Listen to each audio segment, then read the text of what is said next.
Felices los que temen al Señor y siguen sus caminos. Felices los que temen al Señor y siguen sus caminos. Feliz el que teme al Señor y sigue sus caminos. Comerás el fruto de tu trabajo, serás feliz y todo te irá bien. Felices los que temen al Señor y siguen sus caminos. Tu esposa será como una vid fecunda en el seno de tu hogar, tus hijos como retoños de olivo alrededor de tu mesa. Felices los que temen al Señor y siguen sus caminos. Así será bendecido el hombre que teme al Señor. Que el Señor te bendiga desde Sión todos los días de tu vida. Que contemples la paz de Jerusalén. Felices los que temen al Señor y siguen sus caminos. Felices los que temen al Señor y siguen sus caminos.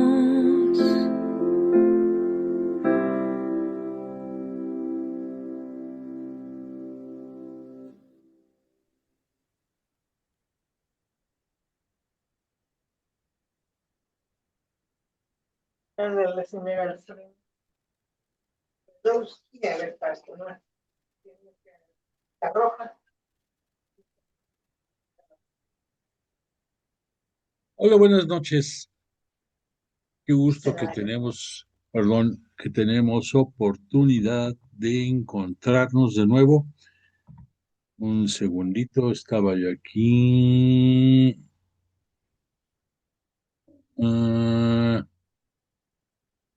Es que aquí ya. Ya, ahora sí ya. Disculpa.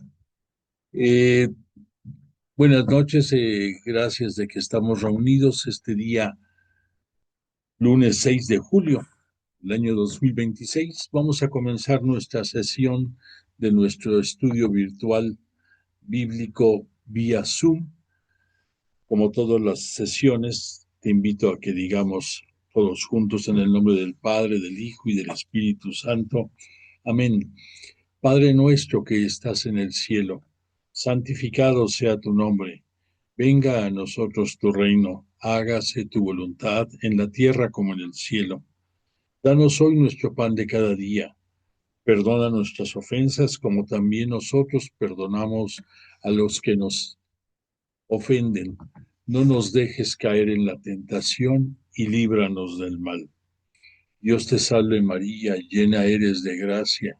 El Señor es contigo. Bendita eres entre las mujeres y bendito el fruto de tu vientre, Jesús. Santa María, Madre de Dios, ruega por nosotros pecadores, ahora y en la hora de nuestra muerte. Amén. Gloria al Padre, al Hijo y al Espíritu Santo, como era en el principio, ahora y siempre, por los siglos de los siglos. Amén. E invocamos al Espíritu Santo y decimos, oh Espíritu Santo, don de Dios y fuerza de lo alto, fuente de agua brotante de vida eterna, desciende y mora en nuestros corazones.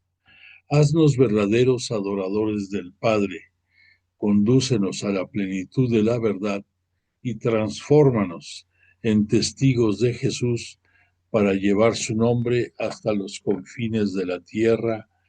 Amén.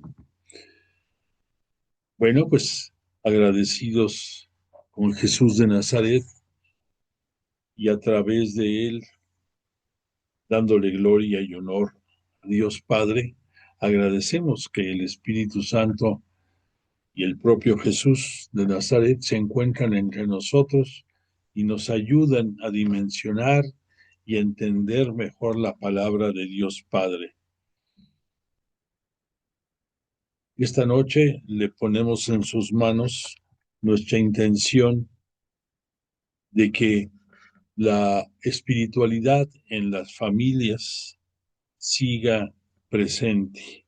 En este mundo tan lleno de tecnología, tan lleno de avances, hay muchas cosas que nos sorprendemos que han cambiado de generaciones pasadas a ahora. Y como muestra de esto, veamos el uso de calculadoras, de celulares, de información, de cada día menos uso de libros, de lecturas. Y si eso lo vemos en lo material, también tristemente en lo espiritual advertimos cambios profundos en las familias. Por lo tanto, le pedimos a Jesús de Nazaret que su Espíritu Santo nos invite a orar todos los días, que podamos ser agradecidos por los alimentos, por el vestido, por la casa, por el sustento, por el trabajo, y que también tengamos el agradecimiento siempre profundo de todo lo que recibimos de Dios Padre, y que la oración siga siendo el vínculo de unidad en todas las familias. Muchos de nosotros crecimos con esas sanas costumbres del rezo diario, de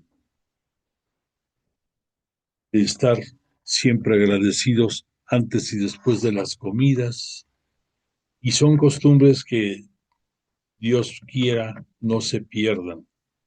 Por lo tanto, pues le pedimos que nos infunda a todos nosotros esa ansia por ser agradecidos, y por esa razón la apertura de la sesión de hoy la hicimos con un bello canto que está inspirado en el Salmo 128, que se llama Bendición del Justo. Este salmo, junto con otros más hacia arriba y hacia abajo en número, son cantos que se volvieron tradiciones en las peregrinaciones rumbo al templo de Jerusalén, que después de haber padecido y sufrido el pueblo por mucho tiempo, comprendieron la necesidad que tenían de regresar a la espiritualidad, de regresar al agradecimiento, de regresar a la unidad nacional entre todo el pueblo israelita, entre todo el pueblo judío. Pues le pedimos a Jesús de Nazaret que nos conceda esa gracia de no perder la espiritualidad, y que su Espíritu Santo nos invite y nos conduzca siempre en este aspecto. Bueno, pues ya entrando en materia de nuestro curso del cierre del libro de Josué, prácticamente pues ya vimos todo lo sustancial de este libro, y esta noche vamos a acabar en un pequeño resumen, terminar este libro para continuar con la historia de la salvación. Permíteme que ponga aquí de nueva cuenta la lámina en que más o menos nos ubicamos dentro de la historia del Israel bíblico. Ya hemos recorrido prácticamente hasta el punto número 4, casi porque estamos, más bien dicho, a la mitad del punto número 4. Ha sido un avance lento, pero progresivo, con la finalidad de que podamos dimensionar perfectamente la voluntad de Dios y cómo se ha ido manifestando desde los orígenes del cosmos y la humanidad. Y hemos ya estado reflexionando en el punto segundo con Abraham, el padre de la fe, que es con quien se inicia prácticamente la historia de la salvación.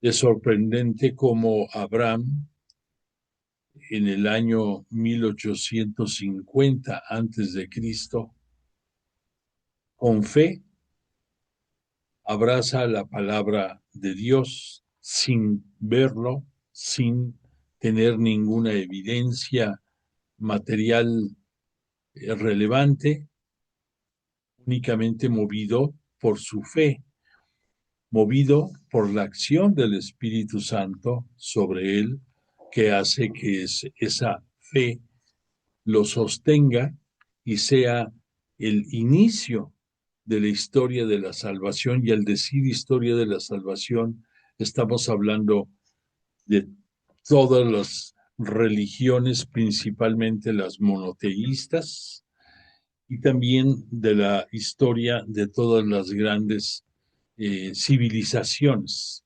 Recordemos que Abraham fue bendecido para ser, a través de esta bendición, padre de muchísimas naciones, y que de su descendencia va, como las arenas de la playa y las estrellas del universo, a ser incontables toda la descendencia que a través de él Dios Padre permitió que llenaran este mundo, y que tú y yo somos parte de esa grandeza de la creación, de esa grandeza de la humanidad, de esa grandeza de la vida en este planeta. Bueno, ya después de eso estuvimos reflexionando acerca de toda la genealogía descendiente de Abraham. Ya vimos al hijo de la promesa, la historia de él, de Isaac, también de la herencia de Isaac a través de Jacob. Y te recuerdo que es precisamente a través de Jacob donde, después de un sueño en que este Jacob se ve luchando contra los ángeles del cielo. Recordemos que dentro de aquella época la genealogía, la angelología, perdóname, la angelología tenía mucha relevancia, y de ahí le cambió su nombre de Jacob a Israel. De ahí viene el gentilicio israelita. Y después de esta época de Jacob, vemos que ya se llega en una forma contundente con su descendencia, con sus 12 hijos que van a ser la base de las 12 tribus de Israel. Esa base que en un número 12 que nos habla de la elección, que nos habla de la grandeza, de ahí se viene derivando muchísimos momentos relacionados con ese número 12. De ahí que también ya en el Nuevo Testamento, pues los apóstoles de nuestro Señor y Mesías fueron 12 también, y que vamos a ver en esta etapa de la historia de Josué, y después lo que va a venir a través de la época de los jueces, que también los jueces van a ser 12. En esta lámina falta uno, falta uno de esos jueces, pero pues te puedes dar una idea de los, de la mayoría de estos jueces que va a venir como consecuencia inmediata de la acción de Josué dentro de la historia de la salvación.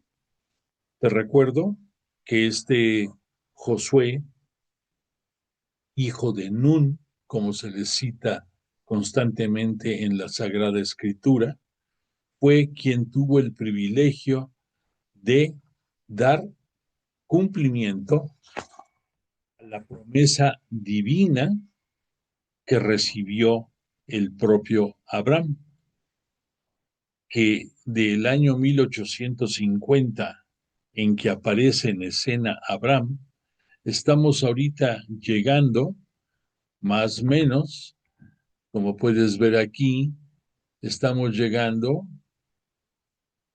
a la época entre 1210 al 1210, para ser más exactos, y que del 1210 al 1030 se va a dar esa etapa de los jueces. Es algo interesante, ahorita que estamos citando el número 12, que te des una idea más o menos que el tiempo transcurrido en que,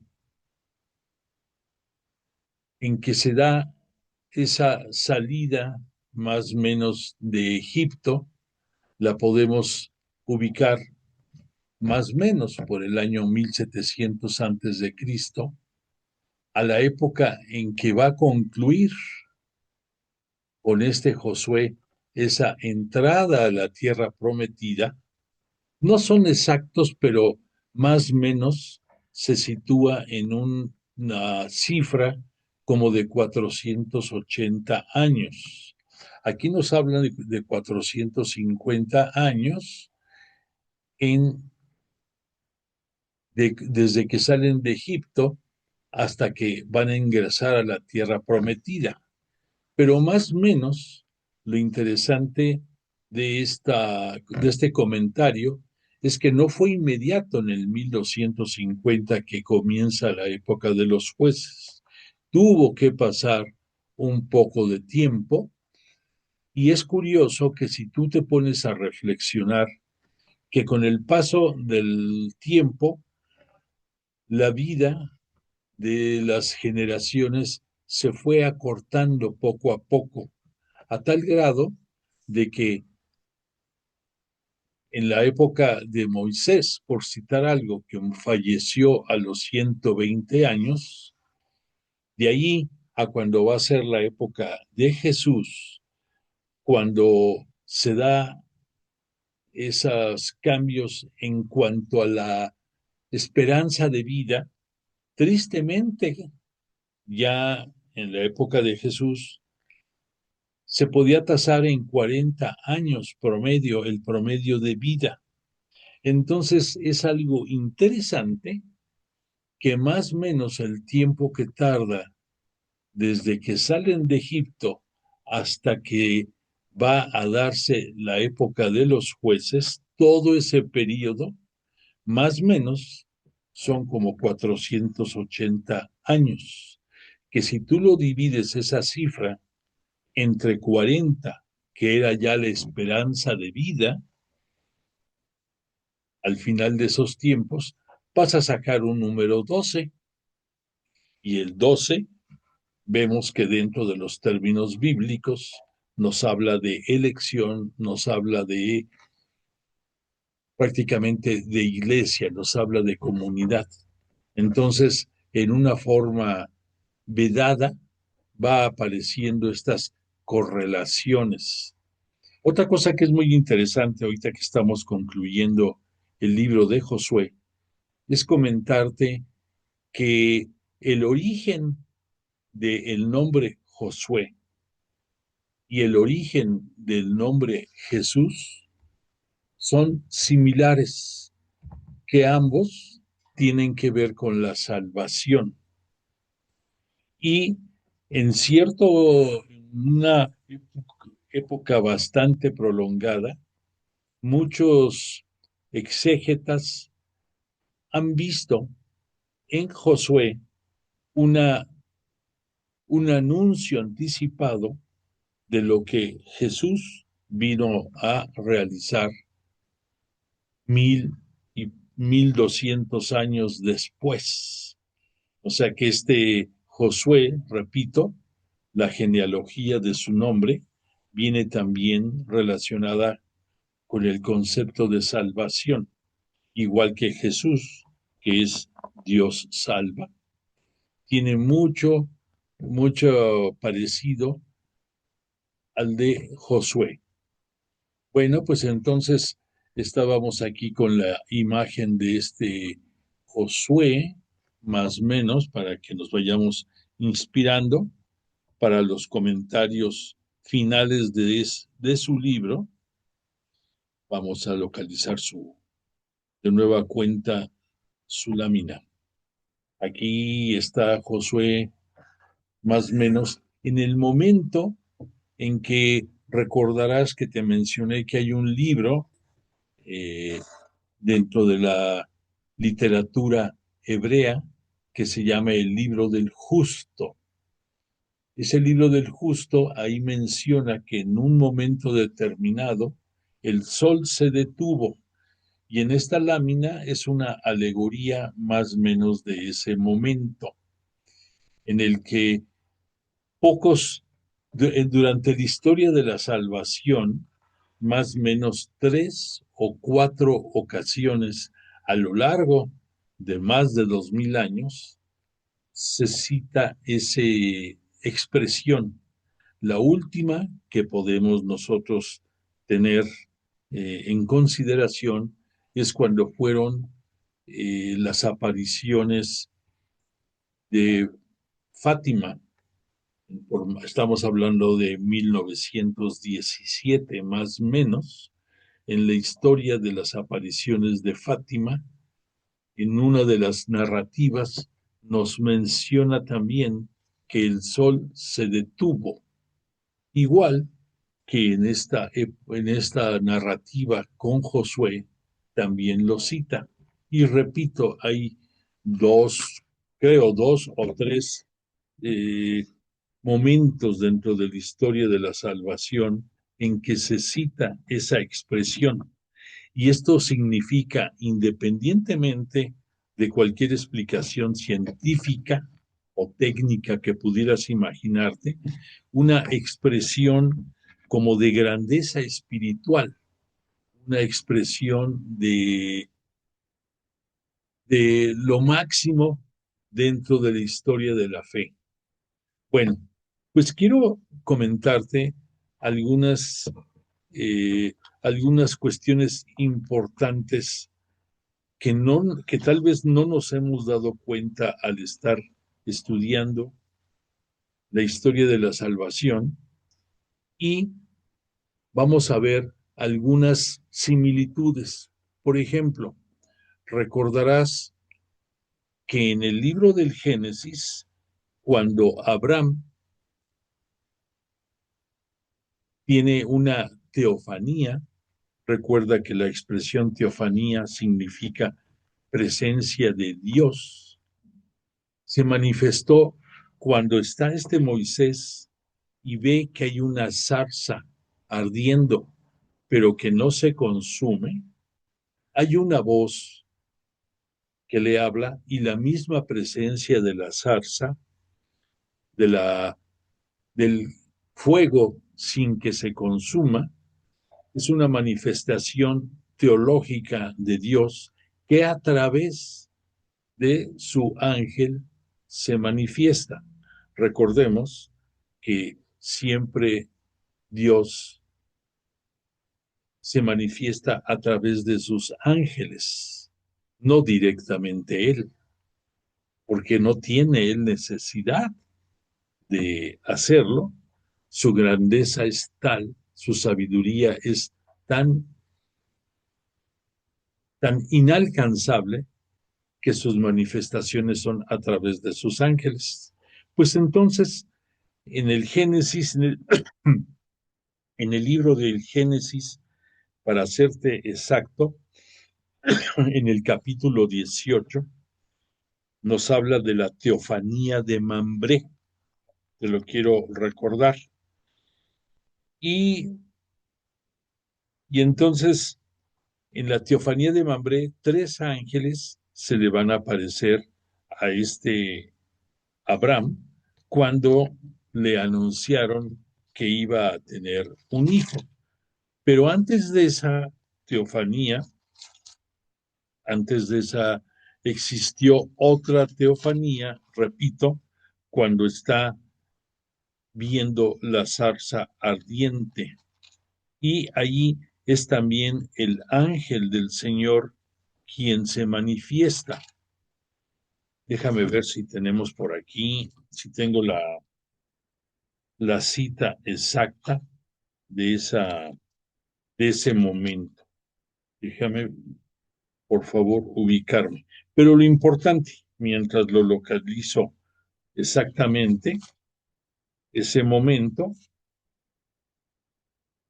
la voz que le habla a este Abraham es el ángel del Señor, y en el caso de Josué se vuelve a repetir esta teofanía.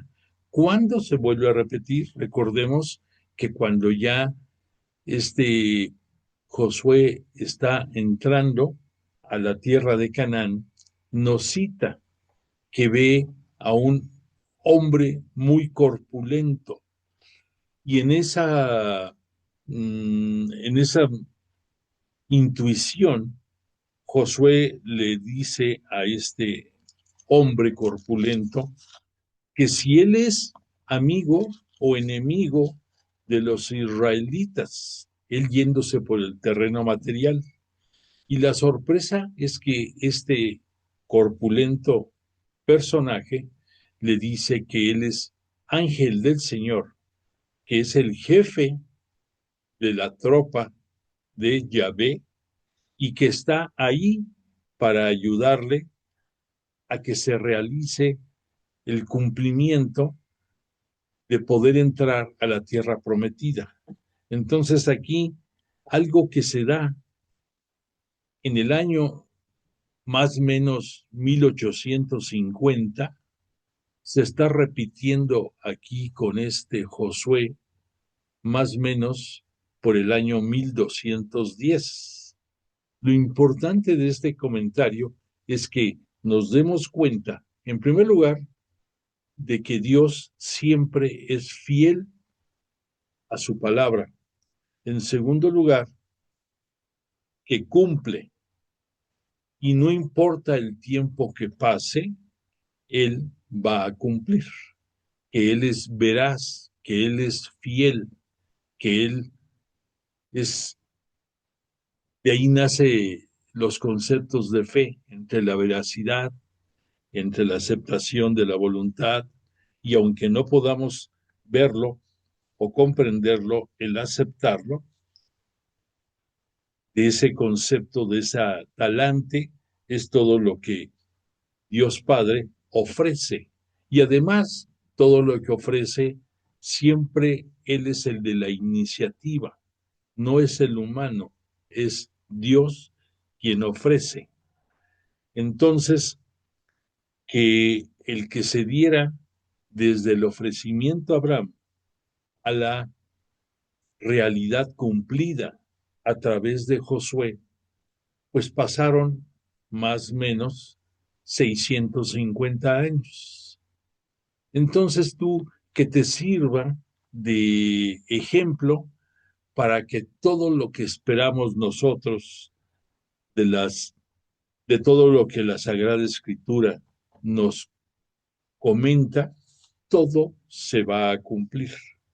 Y esto lo digo porque faltan muchos eventos, pero el más relevante que todos sabemos es la parucía, que será la segunda venida en toda gloria y poder de Jesús de Nazaret, para cerrar la historia de la salvación ya de manera definitiva, pudiéramos decir. ¿Cómo? cumpliendo su palabra, la palabra de Dios, en que a través de Jesús nos ha enseñado que ahí vendrá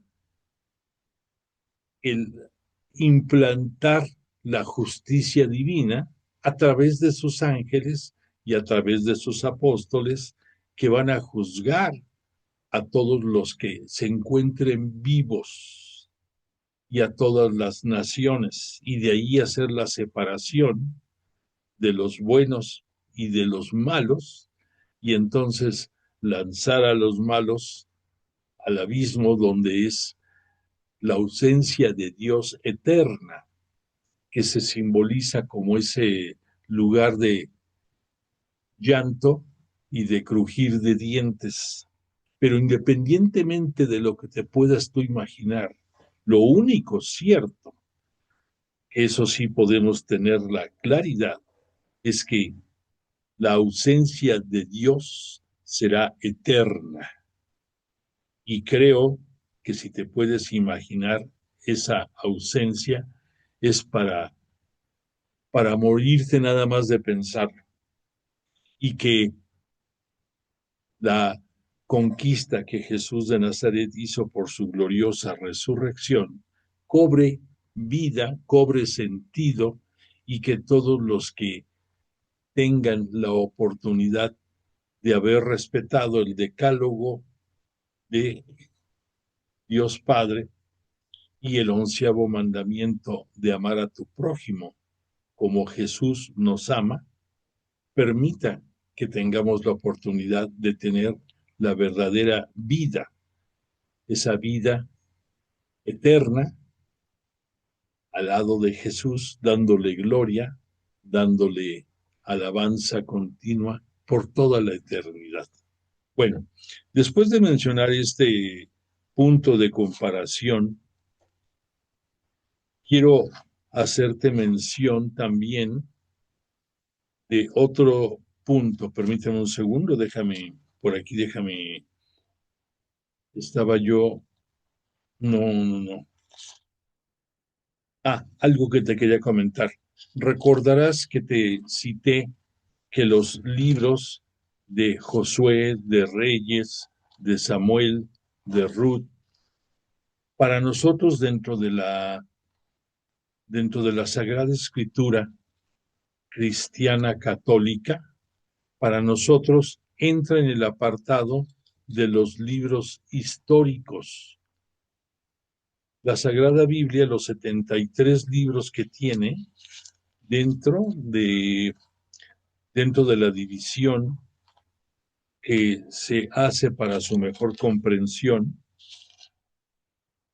para nosotros los primeros 5 libros es el Pentateuco, y el libro de Josué, junto con los libros de Jueces, los 2 libros de Samuel, el primero y segundo, los 2 libros de Reyes, primero y segundo,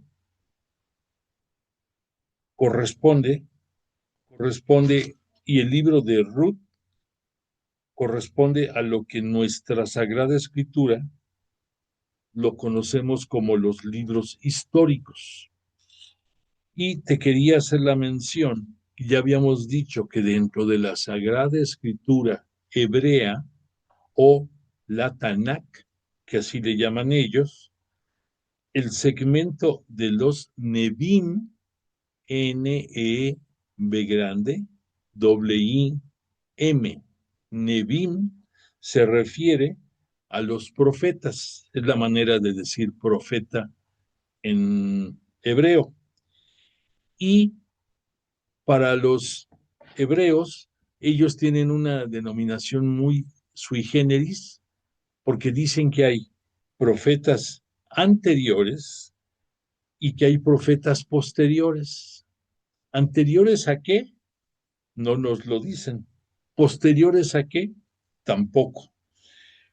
Pero lo que para nosotros es los libros históricos, para los hebreos dijimos que esto pudiera ser nombrado como el Hexateuco. Y has de decir tú, Bueno, pero ¿por qué hexa quiere decir 6? ¿Por qué? Para empezar, el libro de Ruth no está dentro de este apartado en la Sagrada Escritura hebrea. El libro de Ruth, los hebreos lo tienen incluido en otra sección que le llaman el Ketubín con K, K-E-T-U-B grande, I-N, el Ketubín. Y ese Ketubín es todos los libros, todos los escritos que no están dentro de los profetas, que según ellos son libros hagiográficos. Entonces, repito, la palabra Pentateuco es para nosotros el sinónimo de 5. El Hexateuco es de 6. Pero porque nosotros, sí, ese segmento de libros que para los judíos sería profetas anteriores, para nosotros son libros históricos y son 6.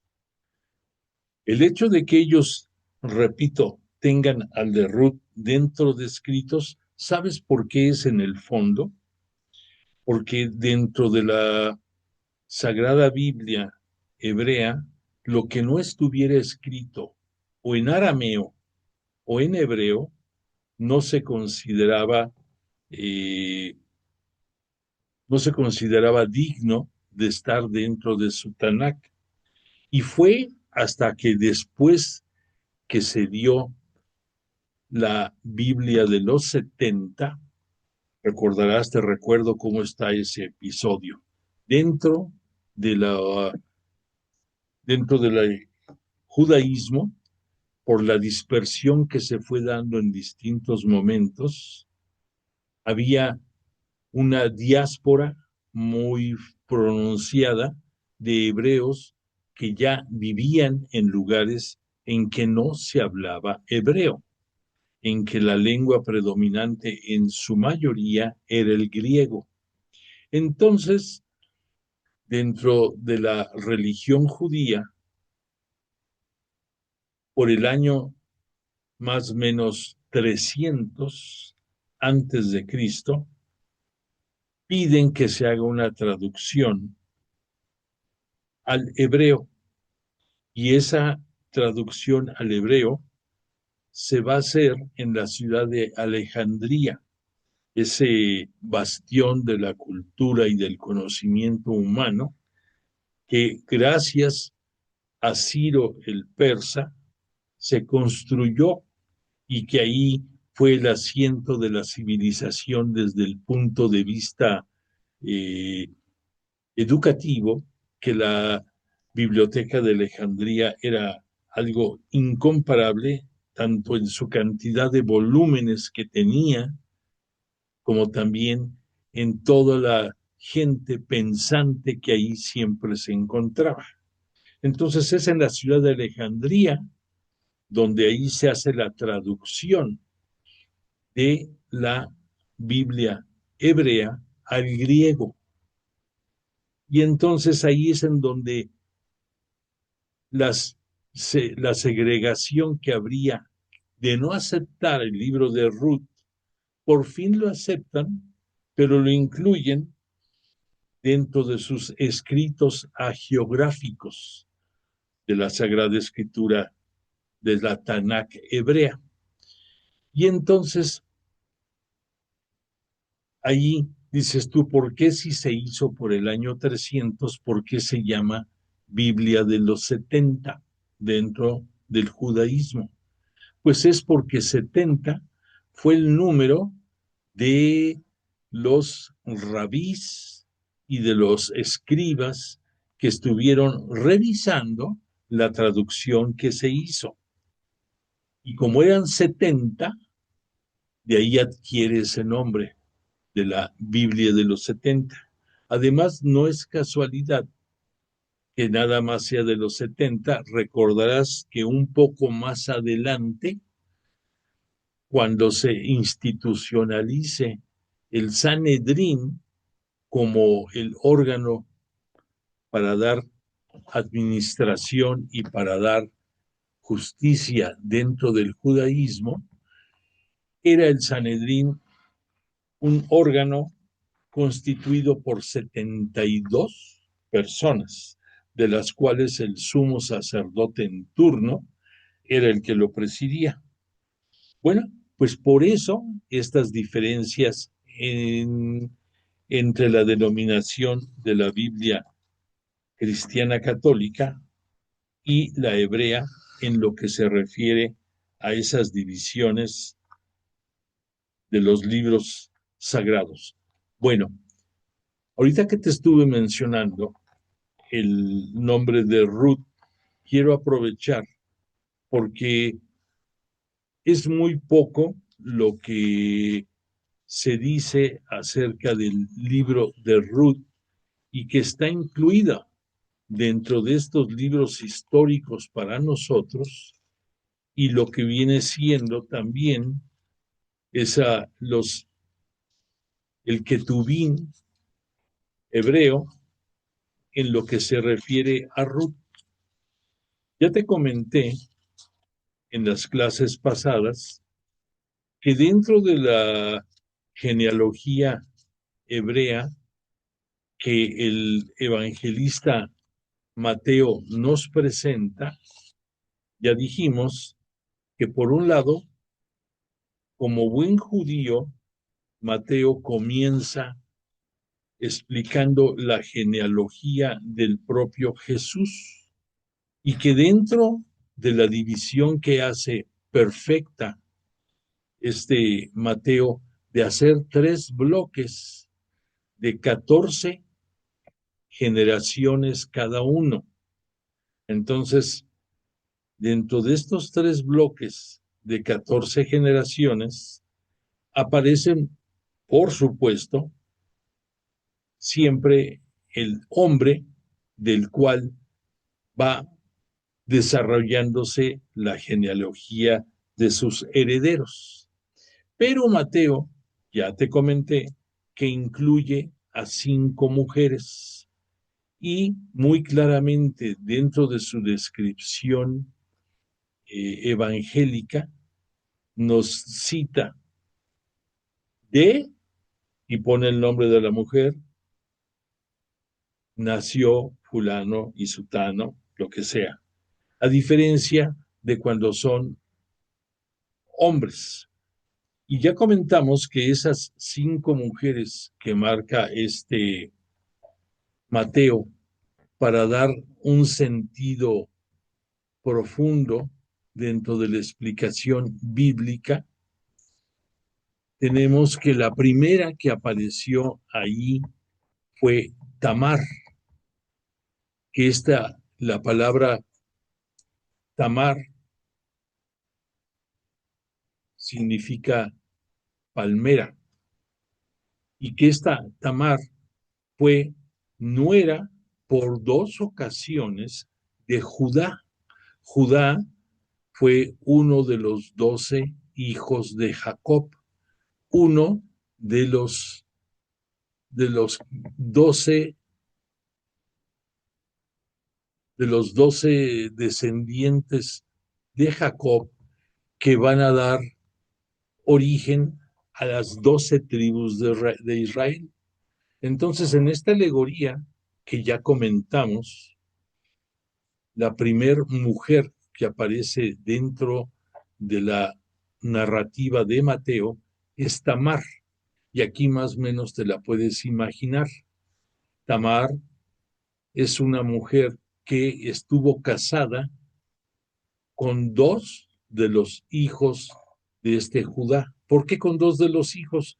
Pues porque el primero muere y de acuerdo a la ley del levirato judía, ahí se obligaba a que si la viuda tenía algún cuñado, por supuesto, pues esto es un varón, el varón tenía que casarse con la viuda para poder dar honor a la descendencia a nombre de su hermano. Entonces, es algo sorprendente. Judá, repito, uno de los 12 hijos de Jacob, es suegro de Tamar y su hijo muere. Se tiene la descripción dentro de la Sagrada Escritura, pues que Dios tuvo el darle vida corta por los motivos que él en su sabiduría eterna juzgó. Entonces, el hermano de este esposo difunto de Tamar se casa con ella, pero indebidamente no, no hace lo necesario para que se pueda procrear y darle descendencia a su difunto hermano fallecido.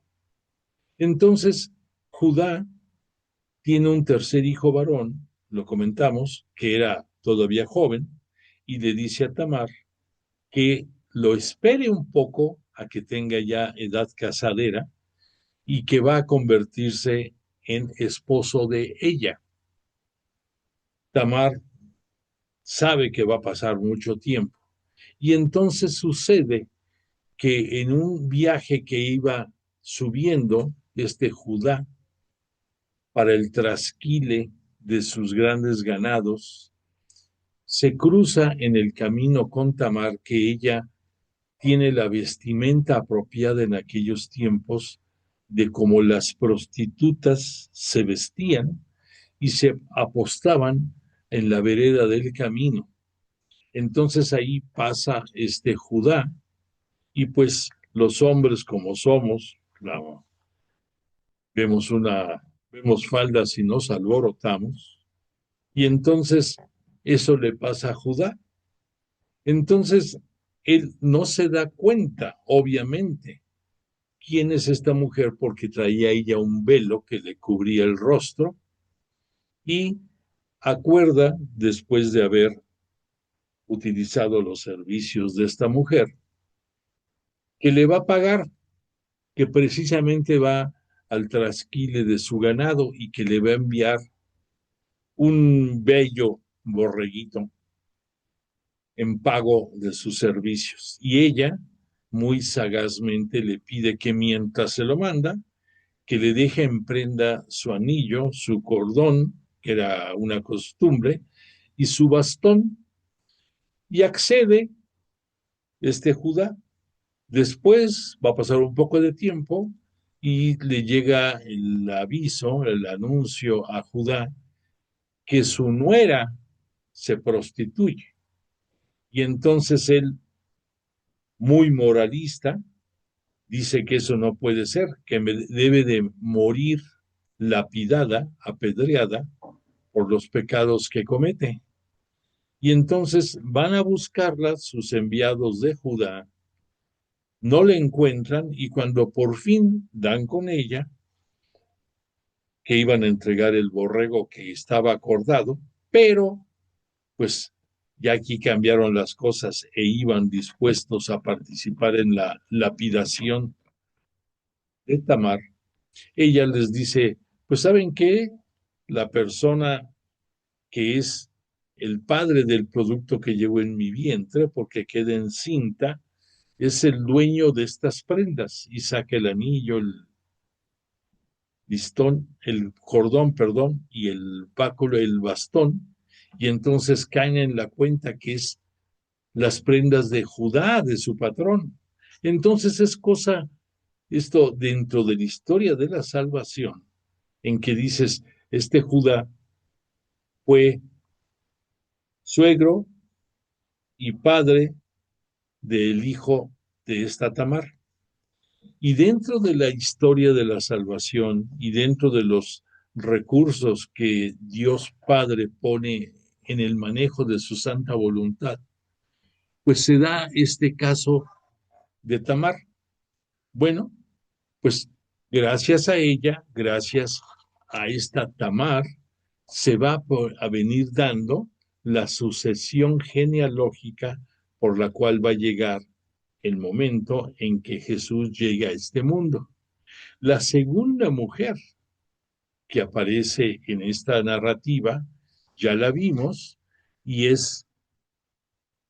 fue Rahab, que esa la vimos nosotros en la descripción que te hice de la, de la protección que le brindó esta Rahab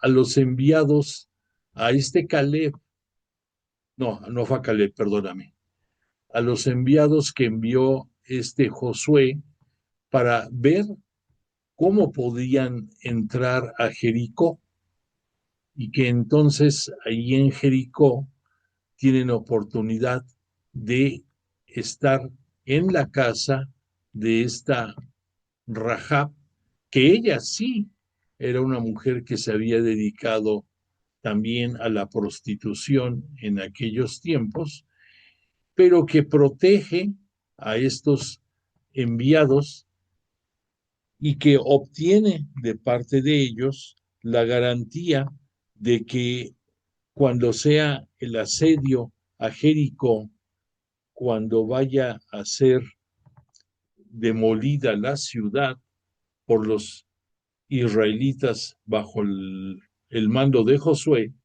van a respetarla a ella y a su descendencia, y que entonces le piden que ponga como contraseña una cuerda de color escarlata como la representación para proteger su hogar. Y sobre esa misma cuerda, ellos descendieron de las columnas de Jericó, porque la casa de Rahab estaba ahora sí que a tiro de paso de las murallas. Gracias a esto nos mencionan que esta Rahab va a dejar su vida pecaminosa, se va a unir a los israelitas y va a ser una mujer dentro de la religión, dentro de la tradición y religión judía.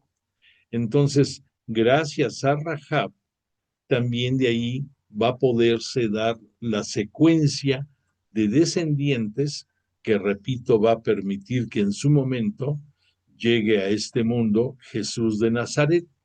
La tercera mujer que dentro de la historia de la salvación nos cita Mateo es Ruth, precisamente esta mujer que forma su historia, parte de los libros históricos para nosotros y que forma parte del Ketubín de la Sagrada Biblia judía.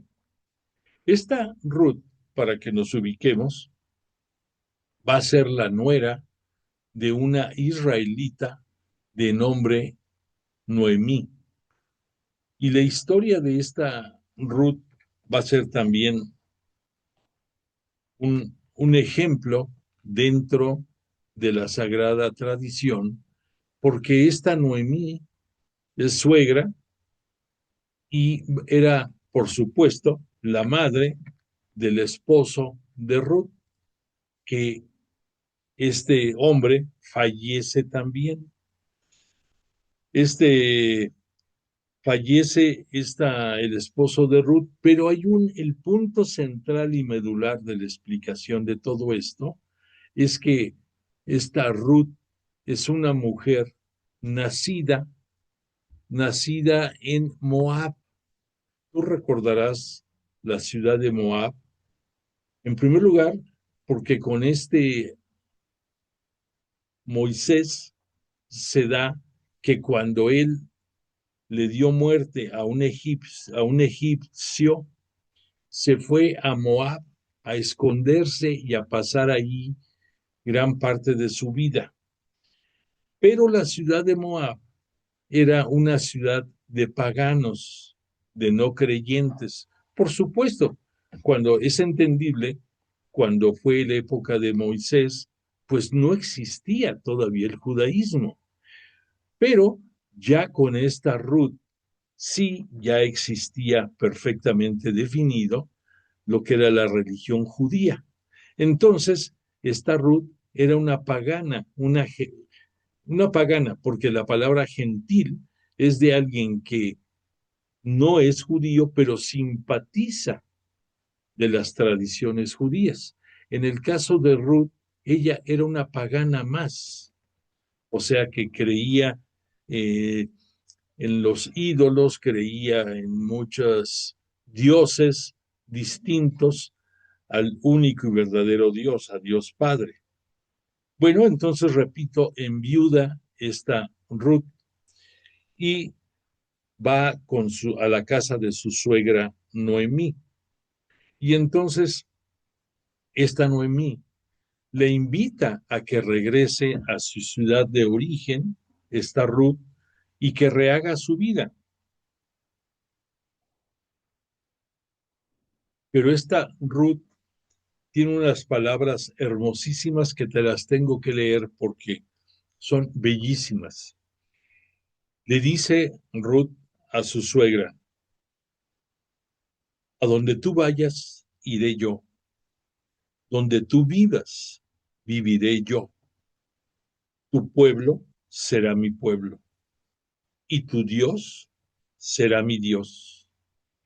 Donde tú mueras, moriré y allí seré enterrada.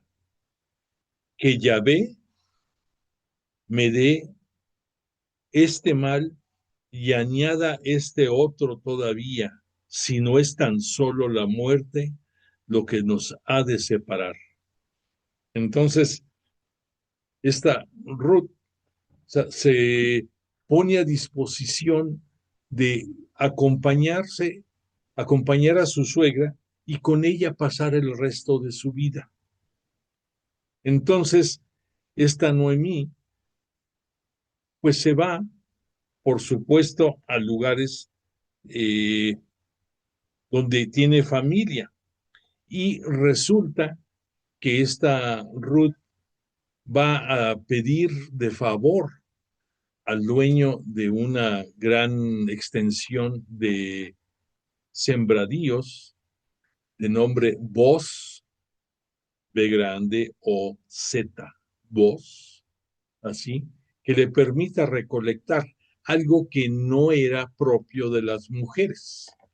Y este Boz, por consideración, permite que ella recolecte también trigo, y ese trigo que recolectaba de ahí podía llevarse parte para su consumo, y de ahí tanto ella como Noemí fueron saliendo adelante. Pero ¿qué sucedió después?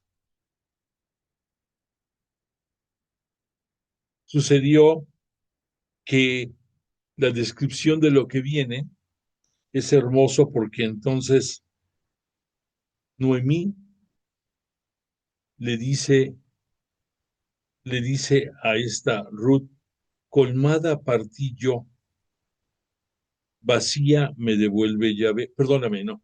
Esto también lo dice la propia Ruth, se lo dice a Noemí después de las palabras que te mencioné. Porque se dirige a su suegra y le dice a su suegra de nombre Noemí: ya no me llames Noemí, llámame Mará. ¿Por qué?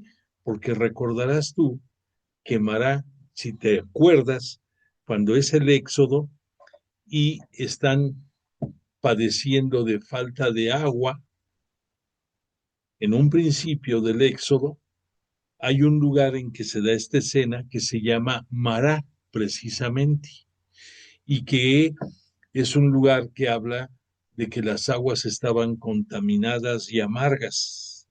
Y entonces de ahí viene la relación para que tú comprendas por qué esta Ruth va a decir las siguientes palabras. Va a escuchar, perdón. Ruth va a escuchar estas palabras que las pronuncia Noemí. Dice: llámame Mará, porque el Sadai, o sea, es el nombre del Todopoderoso, de más excelso que pueden referirse dentro del judaísmo. Dice: me ha llenado de amargura, dice esta Noemí. Colmada partí yo, vacía me devuelve Yahvé. ¿por qué me llamáis aún Noemí? Cuando Yahvé da testimonio contra mí y el Sadai me ha hecho desdichada. Entonces,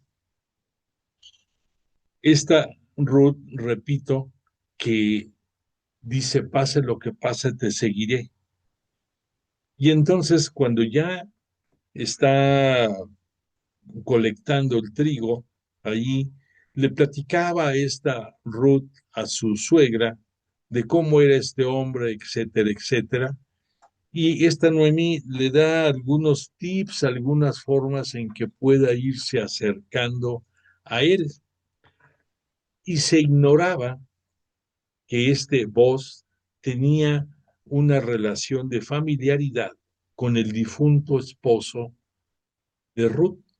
Resulta, para no hacerte el cuento largo, que en un momento determinado, esta Ruth, haciendo gala de los poderes seductores de una mujer, conquista a Boz, y este Boz la quiere hacer la parte de él, de su familia, quiere unirse a ella, y resulta que investigando se dan cuenta de los rasgos de familiaridad existentes, y entonces, haciendo eco de la ley del levirato, Boz adquiere la preponderancia para hacerla su mujer,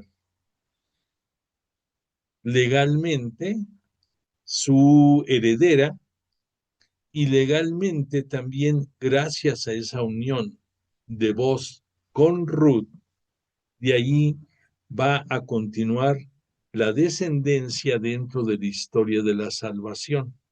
Entonces aquí vemos otro gran ejemplo de que dentro de la voluntad y sabiduría divina se vale de muchos recursos que nosotros no imaginaríamos, Dios Padre, para dar cumplimiento a su voluntad.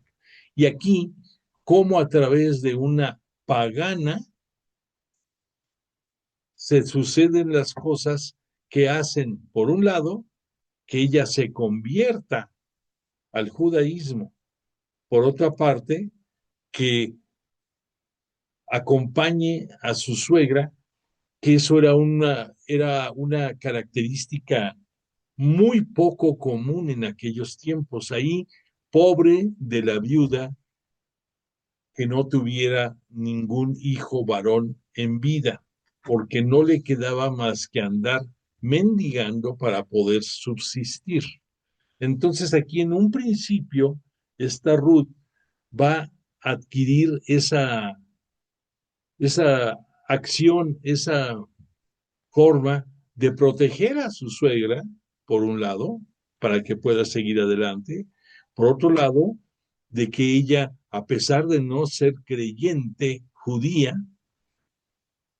la sigue a su suegra, y a través de su suegra se va a convertir al judaísmo, y no solamente eso, sino que a través de su descendencia de Boz y de Ruth va a seguir la cadena genealógica para que pueda llegar a este mundo Jesús de Nazaret.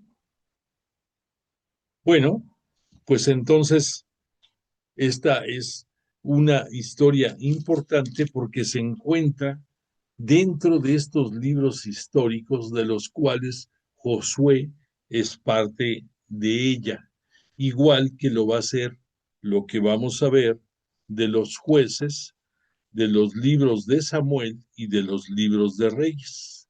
Déjame cerrar este episodio de esta Ruth comentándote los descendientes de Ruth y de Boz son Pérez como nombre, no como apellido. Aquí Pérez, y de este Pérez tuvieron unos gemelos, tuvieron dos hijos, a Pérez y a Fares, pero de Pérez, él en su línea sucesoria va a engendrar a Jezrón va a engendrar a Ram, va a engendrar a Aminadab. Aminadab va a engendrar a Naxón. Naxón a Salmón. Salmón engendra a Boz, el que se convirtió en esposo de Ruth. Ruth tiene a Obed con Boz, y de Obed va a engendrar a Jesé, y Jesé va a engendrar a David, el que va a ser el rey David. Entonces piensa, dentro de esta historia de la salvación, como en la voluntad divina y valiéndose de una mujer no judía, Dios Padre va a ejercer su voluntad, y de ahí esta Ruth va a convertirse en bisabuela del rey David. Imagínate cómo es la historia de la salvación. Bueno, pues con eso te cierro el comentario en una forma sucinta acerca de esta Ruth, y regresamos para ver algunos otros puntos importantes dentro de el libro de Josué. Entonces, es importante ver cómo hay genealogía, cómo hay similitud entre la vida y la misión de este Abraham con la misión de Josué. Ya vimos la teofanía en el caso de Moisés. En el caso de este Josué, repito, a través de ese corpulento personaje que él le pregunta que si es amigo o no es amigo, déjame decirte cómo nos lo presenta aquí la Sagrada Escritura. La fidelidad a la ley, condición de auxilio divino. Y dentro del capítulo 1 del libro de Josué, a partir del versículo 6, es breve lo que te voy a leer. Sé fuerte y valiente, porque tú eres quien va a dar a este pueblo la posesión del país que juré dar a sus padres. Basta que seas muy fuerte y valiente, teniendo cuidado de cumplir toda la ley que te dio mi siervo Moisés. Esto es mensaje que a través de sus ángeles, Dios Padre, Yahvé Dios para ellos, le dirige a Josué. No te apartes de ella ni un ápice, para que tengas éxito a donde quiera que vayas. Que el libro de esta ley no se aparte de tus labios. Medítalo día y noche. Así procurarás obrar en modo conforme a lo que en él está escrito, y tendrás suerte y éxito en tus empresas. Yahvé tu Dios estará contigo a donde quiera que vayas. Entonces, aquí vemos otro aspecto de similitud entre la vida de Abraham y la vida de Josué, y la importancia que me dio en Josué Moisés, por supuesto, porque si no hubiera sido por Moisés, pues no entenderíamos el papel de misión de este Josué. Poco más adelante, déjame encontrarte la presentación de ese ángel del Señor. Pero déjame darte otro punto importante dentro de la similitud, dentro de la historia de la salvación. Ya vimos que cuando Moisés saca al pueblo elegido, propiedad de Dios Padre, y cruzan el Jordán, en el caso de Josué se va a repetir. ¿Cuáles son las diferencias aparentes? Que en el caso de Moisés es con el báculo que tiene Moisés, el que va a servir para que, dirigiéndose hacia las aguas, se separen. En el caso de Josué es una jabalina, algo parecido, y también dirigiendo esa jabalina hacia el río Jordán, se van a separar las aguas. En ambos casos, tanto con Moisés como con Josué, los exégetas ven una representación del significado del bautismo. Y en el caso de Josué, lo ven ya como de la Santísima Trinidad. Ya te comenté que el nacimiento del río Jordán se da en las faldas, en la cordillera del monte Hermón, Hermón con H, Hermón, y que esa cordillera tiene tres afluentes, tres manantiales que van a surtir y dar origen al río Jordán. Por lo tanto, tú puedes ver en el simbolismo de esto los tres afluentes, los tres manantiales, como una representación de la Santísima Trinidad. Y el nacimiento del río Jordán es la fuente del bautismo, el lugar en que Jesús, allegándose a Juan Bautista, acepta el acto de purificación como un anticipo de lo que va a ser el bautismo en el cristiano, en el nombre del Padre, del Hijo y del Espíritu Santo.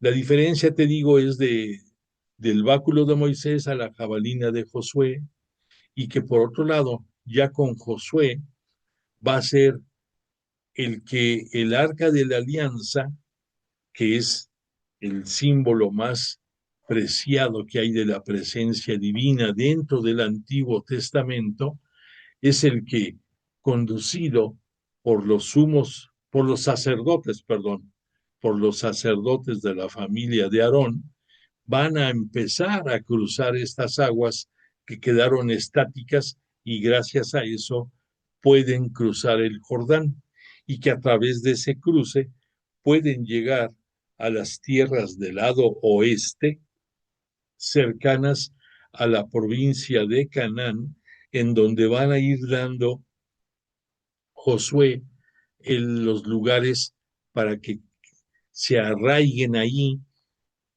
9 de las tribus de Israel. ¿Por qué 9? Porque ya te recordé que en el lado este de el río Jordán, Moisés le va a dar posesión a tres diferentes tribus de Israel.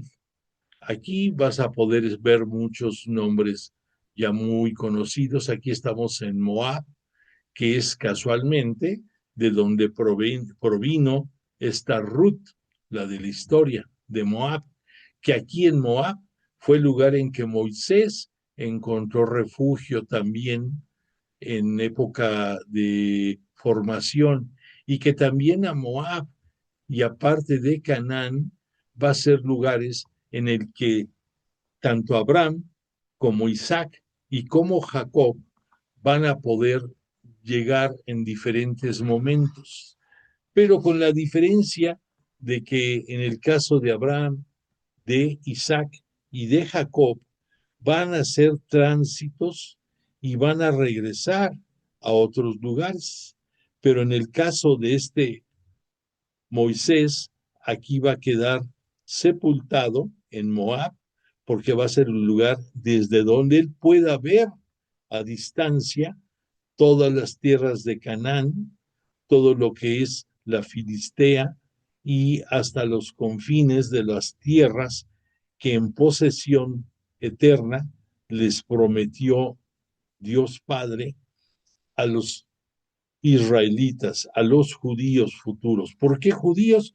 Pues ya sabemos que aquí puedes entender que de la tribu de Judá, de ahí viene la esencia del nombre judío, y que eso se va a dar ya con el paso del tiempo en el reino del sur de Israel, que llegado el tiempo en que se separen, va a quedar el reino del norte con su capital Samaria, y el reino del sur con su capital Jerusalén, que va a ser el reino de Judá.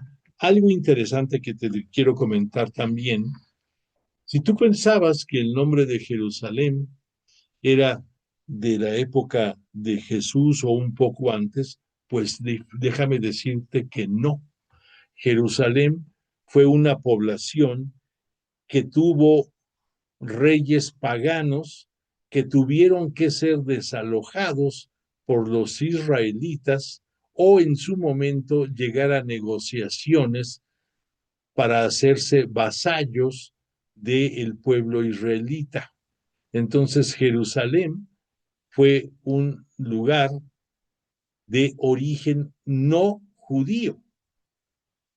Bueno, pues entonces aquí, repito, en Moab va a quedar los restos de este Moisés y desde ahí nada más va a poder ver a distancia Canaán. Aquí es en donde tú puedes apreciar el lugar en que nace el río Jordán y aquí cómo va convirtiéndose ya en el lago de Genezaret, ya en estas regiones.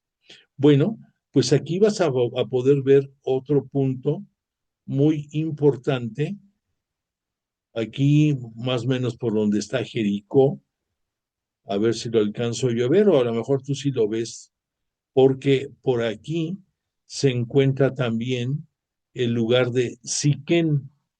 Siquén es el lugar en el que también los patriarcas, como en el caso de Isaac y de Jacob, ahí tuvieron arraigo y también ahí es en donde Josué va a hacer la gran reunión de todos los pueblos de las tribus de Israel allí en Siquén y donde va a quedar ya como el lugar sagrado, pudiéramos decir, que ahí va a quedar una gran piedra blanqueada como símbolo eterno de la tierra prometida que Dios Padre les ofreció desde épocas de Abraham y es hasta con Josué que están ingresando allí en Siquén y ahí cercano a Siquén también va a ser el lugar en el que este Josué adquirió por todo lo que hizo dentro de su misión el lugar para que él viviera también ahí en Siquén y donde va a morir. Este Josué va a morir más o menos a los 110 años de edad. Moisés lo hizo a los 120 años. Y aquí, en esta zona, otro punto que te quiero dar importante de comentario es que comprenderás ahora mejor el que si en Siquén se dio esa gran reunión de las 12 tribus ya en la tierra prometida, Siquén está más próximo a lo que es Samaria, a lo que es el monte Garizim, y en ese lugar es en donde se construyó un templo que fue motivo para que los israelitas del sur, los israelitas de Judá, se enemistaran con los israelitas del norte. Pero entiende tú que dentro de la historia de la salvación, esta ciudad de Samaria, que era la capital del reino del norte, tuviera una gran importancia. Déjame ponerte el otro mapa para acabar de explicarte mejor.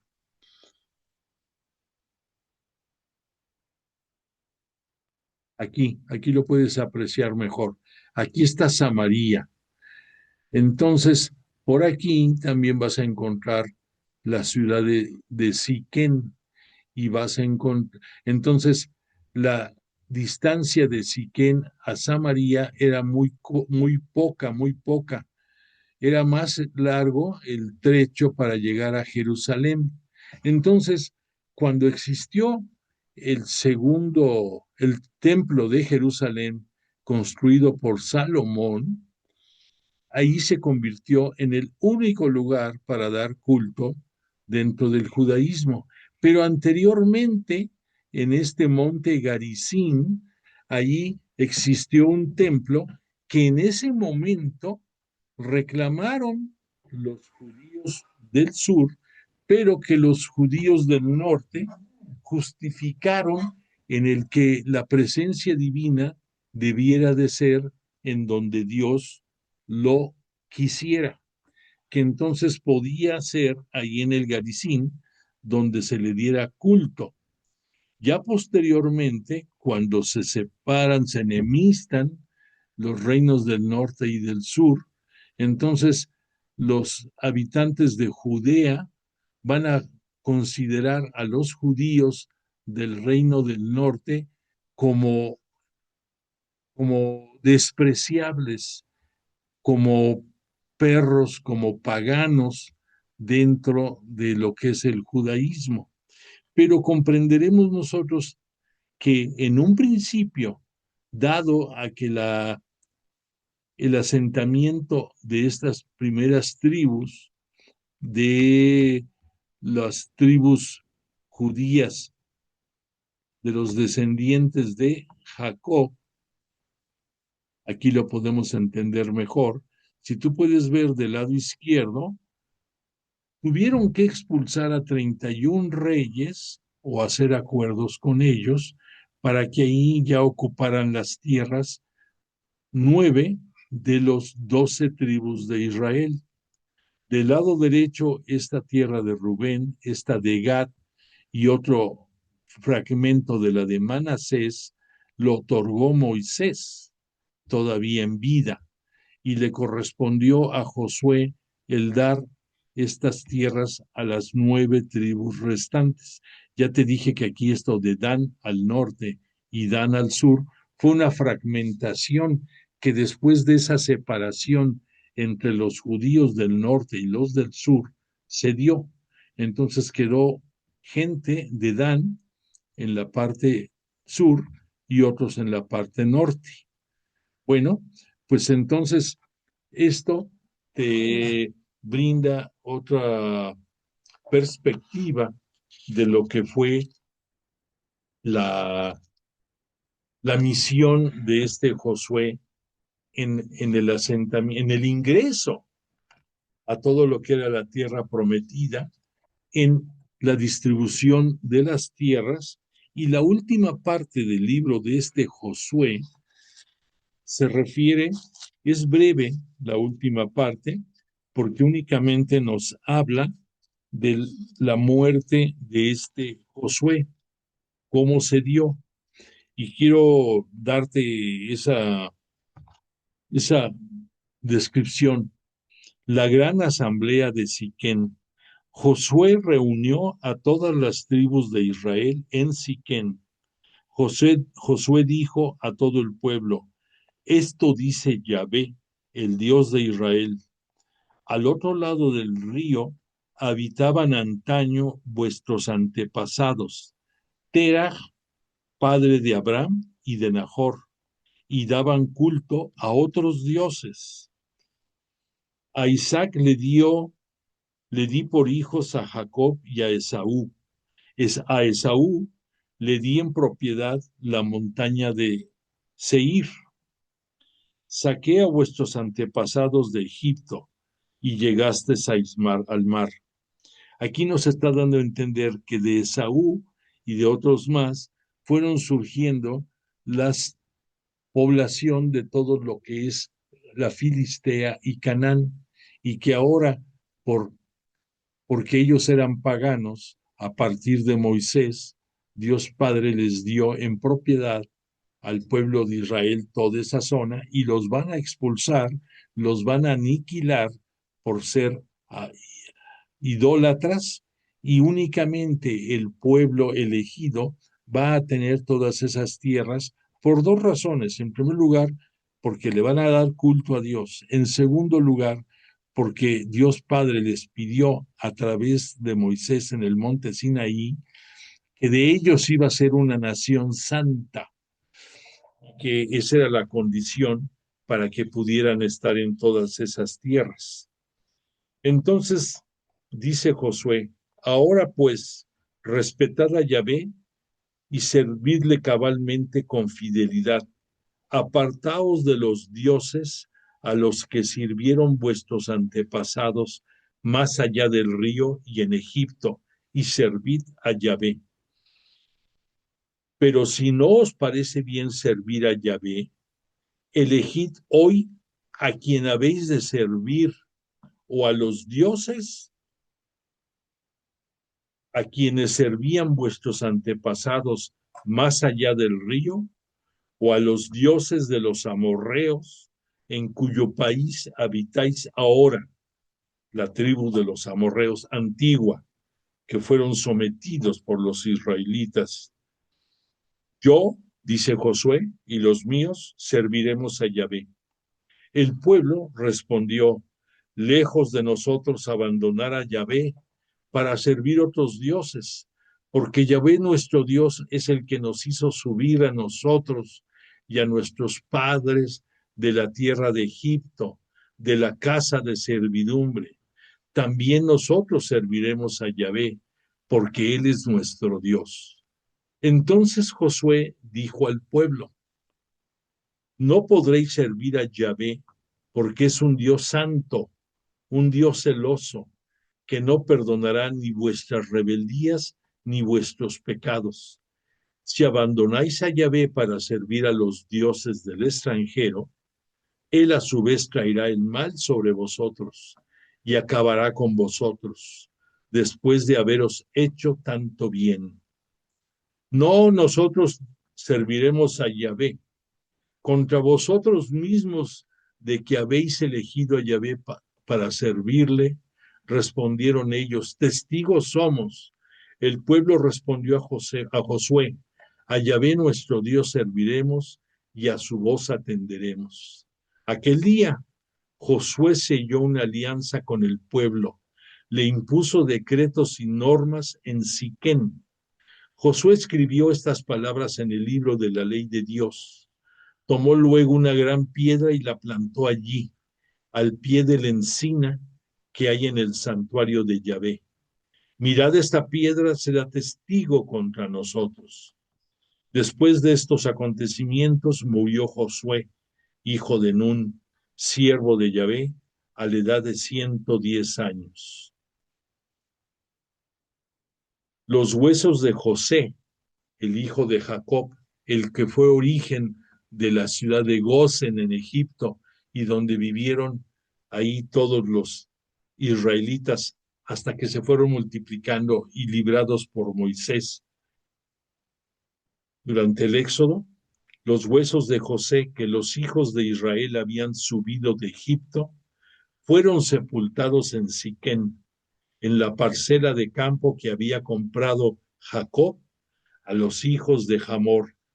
Este pequeño espacio que Jacob pagó para poder sepultar a su mujer y que era la única propiedad real que tenía de lo que iba a ser la tierra prometida.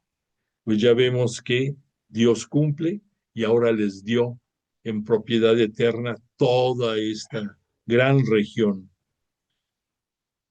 Entonces de Hamor, padre de Siquén, por 100 pesos fue lo que pagó Jacob por ese espacio, y que pasó a ser heredad de los descendientes de José, descendientes de José. También Eleazar, el hijo del sacerdote Aarón, murió y lo enterraron en Gibeá, ciudad de su hijo Pinjas, o sea, Pinjas, hijo de Eleazar, que vivió en la ciudad de Gibeá, que le había sido dada en la montaña de Efraín.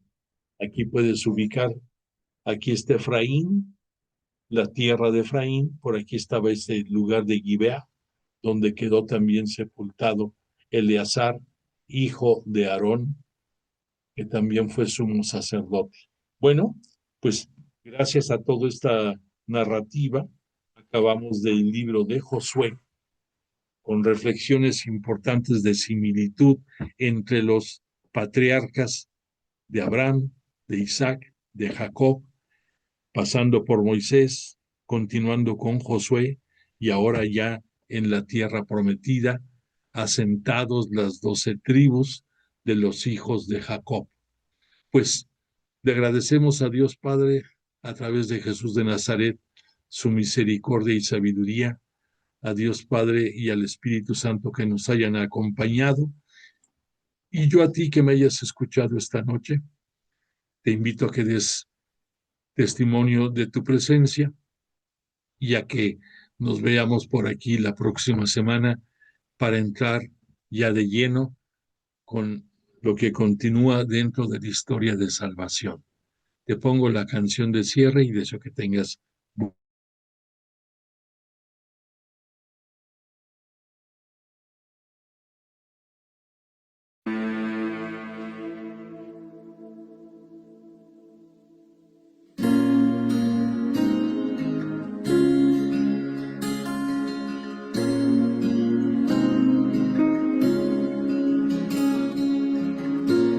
Muchas cosas me han contado de ti, tus milagros y lo que hiciste por mí. Sin embargo, no supe de ti, Señor, hasta que por fin tu amor me conquistó.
Sé que habitas en mi corazón, me has dado un nombre que marca mi misión y quieres que se cumpla en mí tu plan de amor.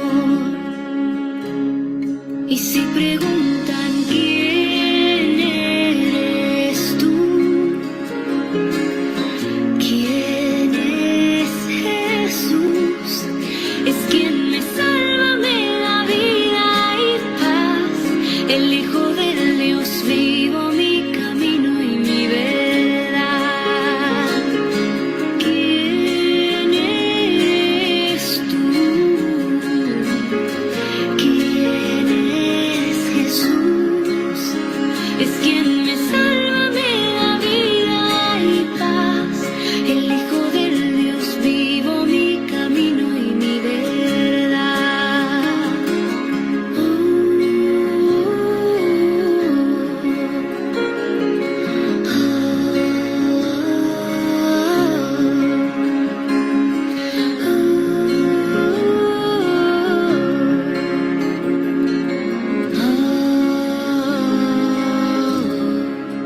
Es esta mi confesión de fe, Señor, sé que habitas en mi